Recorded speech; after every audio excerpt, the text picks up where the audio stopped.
nítorí Sisi Quadri tó dolóògbé bàbá Lawori ṣépè fáwọn onítìátà ẹgbẹ́ ẹ̀. Gbajúmọ̀ òṣèrékùnrin ilẹ̀ wa tó máa ń fi èdè Àwórì ṣàwàdà tó sì máa ń tan àbùradà kiri nínú ilé nínú sinimá àgbéléwò Yorùbá Ibrahim Bello Sanye táwọn èèyàn mọ̀ sí bàbá Lawori ti bẹnu àtẹ́lu ìwà àbòsí àti ṣekárìmí tó kún ọwọ́ àwọn èèyàn wọn lágboolé tíátà. Lawori tó sọ̀rọ̀ nínú fídíò oníṣẹ́jú kan tó gbé sórí òpó Instagram rẹ̀ pé ó pọ́n mọ́ àwọn èèyàn àwọn àti pé wọ́n fẹ́ràn láti máa kéde tàbí gbé fọ́tò àwọn èèyàn tó bá kú láàrin wọn sórí ayélujára.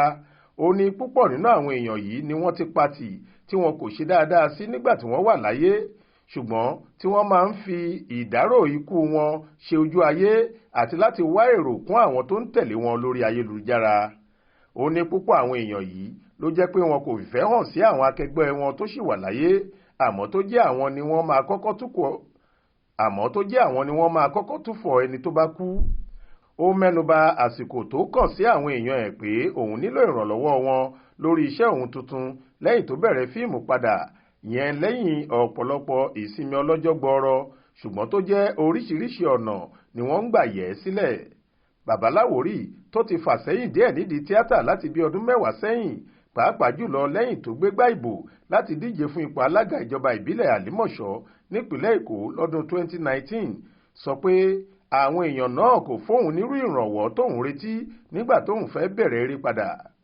Ó ní àwọn tó lówó tí wọ́n náwó fún wa èèyàn nìyẹn, a wá pe ẹ̀yin torí pé ẹ ti lórúkọ, ẹ ní ajílété, ọ̀nà ibí ọ̀nà ìdí ìrókò jìnnà jù, ẹ̀yin ò lè wá, ẹ ní ẹ̀yin ò lè wá o, ṣé ẹ ò rí pé ó jìnnà jù ni?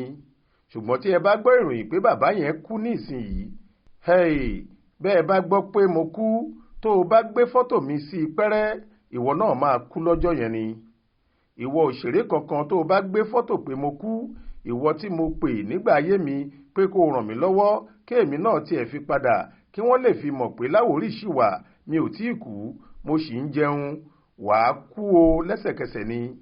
Ẹ wo Sisi Quadri, ọmọ kékeré, ọmọ ọdún mélòó ni? Ẹ wá ń gbé fọ́tò ẹ̀, inú yín wá ń dùn, òun wá èrò lórí ìkànnì ayélujára rẹ, kò ní dáa fáwọn tó bá tẹ̀lé ẹ nítorí ẹ̀.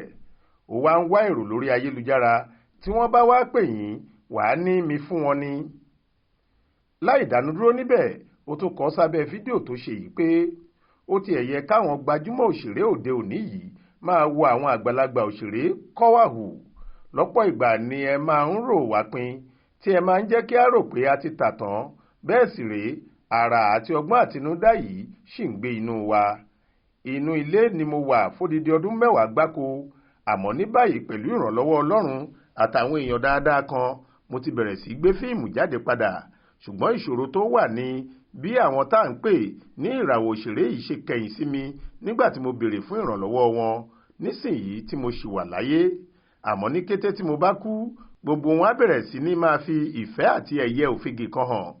Ọpẹ́ pàtàkì sí àwọn tí wọ́n dìde ìrànlọ́wọ́ láti fìfẹ́ hàn sí àwọn àgbà òṣèré, àwọn bíi Kúnlé Àfọ́ọ̀dù àtàwọn míì. Ọlọ́run á túbọ̀ máa bùkún yín.